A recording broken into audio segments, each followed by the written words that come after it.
સુરેન્દ્રનગરના ધ્રાંગધ્રામાં યુવા નિધિ કંપનીએ લોકોની વધુ વ્યાજની લાલચ આપી ફેરવ્યું ફૂલેકું। લોકો પાસેથી રોકાણ કરીને ₹3 કરોડ લઈ કંપનીના સંચાલકો રાતોરાત તાળા મારી દીધા। રોકાણકારોએ ફરિયાદ કરતા પોલીસે છેતરપિંડી કરનાર ટોળકીને પકડવા હાથ ધરી કાર્યવાહી।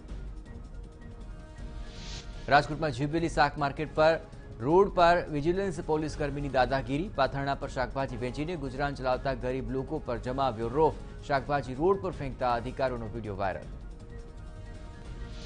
તો રાજકોટમાં ક્રાઇમ બ્રાન્ચે લાખો રૂપિયાનો વિદેશી દારૂ ઝડપી પાડ્યો।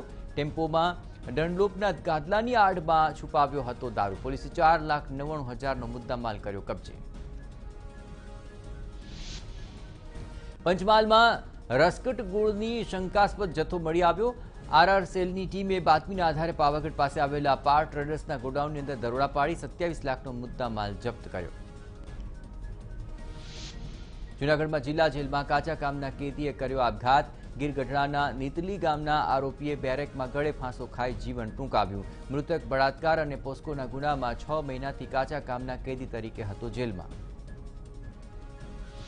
સુરતમાં કતાર ગામના ફૂલપાડા વિસ્તારમાં રાજા નામના વ્યક્તિની કરાઈ હત્યા। પોલીસે 5 આરોપીની કરી અટકાયત। છેલ્લા ઘણા સમયથી ચાલતા વિવાદને લઈને કરાઈ હતી હત્યા। વડોદરામાં ડભોઈ પંચમુખી હનુમાન મંદિર શિનોર રોડ પર થયેલી ચીલ ઝડપનો આરોપી ઝડપાયો। બાતમીના આધારે પોલીસે આરોપીને ઝડપી પાડ્યો। ₹2,48,000નો મુદ્દામાલ કર્યો જપ્ત। અમદાવાદમાં ધોળકાના સરોડા રોડ પર અજાણ્યા વાહને ટક્કર મારતા બાઇક સવાર 2 લોકોના મૃત્યુ। જલાલપુર ગામના બંને યુવાનો નોકરી માટે ઇન્ટરવ્યૂ આપવા અમદાવાદ જઈ રહ્યા હતા। એ દરમિયાન થયો અકસ્માત। સુરતમાં હજારી એલએનટી પાસે હિટ એન્ડ રનની ઘટના ઘટી। કાર ચાલકે સાયકલને અડફેટે લેતા સાયકલ સવાર સિક્યુરિટી ગાર્ડનું મૃત્યુ। સમગ્ર ઘટના સીસીટીવીમાં કેદ।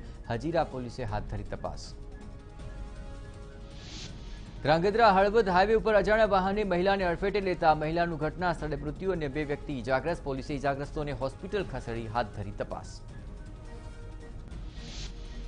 ગીર સોમનાથમાં તાલાલા રેલવે સ્ટેશન પર સિંહ પરિવારે પશુનું મારણ કર્યું। ત્યારબાદ મિજમાની માણતા સિંહ પરિવારનો વિડીયો સોશિયલ મીડિયામાં વાયરલ। રહેણાંક વિસ્તાર નજીક હોવાથી લોકોમાં ફેલાયો ભય।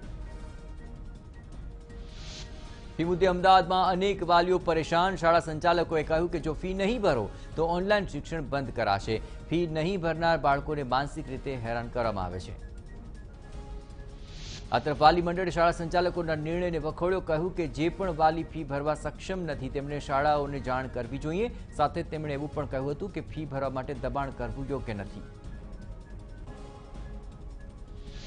રાજ્યમાં આગામી 3 દિવસ સુધી સામાન્ય ઠંડી રહેશે। 3 દિવસ 2 ડિગ્રી તાપમાનમાં વધારો થઈ શકે તેવી હવામાન વિભાગે વ્યક્ત કરી શંકા। 1 અને 2 ડિસેમ્બરે દક્ષિણ અરબ સમુદ્રી તોફાનો રહેશે જેથી માછીમારોને દરિયો ન ખેડવા કરાયા સૂચિત। અમદાવાદમાં 2 ફ્લાયઓવરનું કેન્દ્રીય ગૃહપ્રધાન અમિત શાહે કર્યું ઈ-લોકાર્પણ। પકવાન 4 રસ્તા પાસે અને સાણંદ જંકશન ફ્લાયઓવર લોકો માટે ખુલ્લો મુકાયો। લોકાર્પણના કાર્યક્રમમાં મુખ્યપ્રધાન અને નાયબ મુખ્યપ્રધાન રહ્યા ઉપસ્થિત। અમદાવાદ પકવાન 4 રસ્તા પરનો ફ્લાયઓવર ₹35 કરોડના ખર્ચે તૈયાર, જ્યારે કે સાણંદમાં 36 કરોડ એમ બંને બ્રિજના નિર્માણમાં કુલ 71 કરોડ રૂપિયાનો ખર્ચ। આ બંને બ્રિજના લોકાર્પણથી લોકોને ટ્રાફિકની સમસ્યામાંથી મળશે મુક્તિ। તોર બ્રિજના લોકાર્પણ અને એ દરમિયાન કેન્દ્રીય ગૃહપ્રધાને કહ્યું કે બંને બ્રિજનું કામ સમયસર પૂર્ણ થયું। ઇન્ફ્રાસ્ટ્રક્ચરમાં ગુજરાત આગળ વધી રહ્યું છે। કોવિડના ઓછા હેઠળ પણ વિકાસના કાર્યો આગળ વધી રહ્યા હોવાનું અમિત શાહે જણાવ્યું। નાયબ મુખ્યપ્રધાને કહ્યું કે એસજી હાઈવે પર ટોલ ટેક્સ ન લેવા માટે રાજ્ય સરકારે કેન્દ્ર સરકારને કરી હતી અપીલ, જેને કેન્દ્ર સરકારે આપી છે મંજૂરી, જેથી 800 કરોડના ખર્ચે રોડ તૈયાર થતો હોય અને ટોલ ટેક્સ ન લેવાય તેવો દેશનો પ્રથમ રોડ તૈયાર થશે। તો કોરોનાના કપરા કાળમાં પણ વિદેશી રોકાણને આકર્ષવામાં ગુજરાત અવ્વલ રહ્યું। રાજ્ય સરકારે કર્યો દાવો। નાણાકીય વર્ષ 2019-20માં ગુજરાતના વિદેશી રોકાણમાં 240%નો જંગી વધારો, જે દેશના કોઈપણ રાજ્ય કરતાં વધુ છે। રાજકોટમાં સેન્ટ્રલ ઝોનની મુખ્ય પાણીની પાઇપલાઇનમાં ભંગાણ થતાં સેન્ટ્રલ ઝોનના અનેક વિસ્તારોમાં પાણી વિતરણમાં 4 થી 5 કલાક સુધી થશે મોડું। બનાસકાંઠામાં સરહદી વિસ્તારમાં કેનાલમાં ગાબડું પડવાનો સિલસિલો યથાવત। રાંછેડા પાસે કેનાલમાં ગાબડું પડતા આસપાસના ખેતરોમાં ભરાયું પાણી।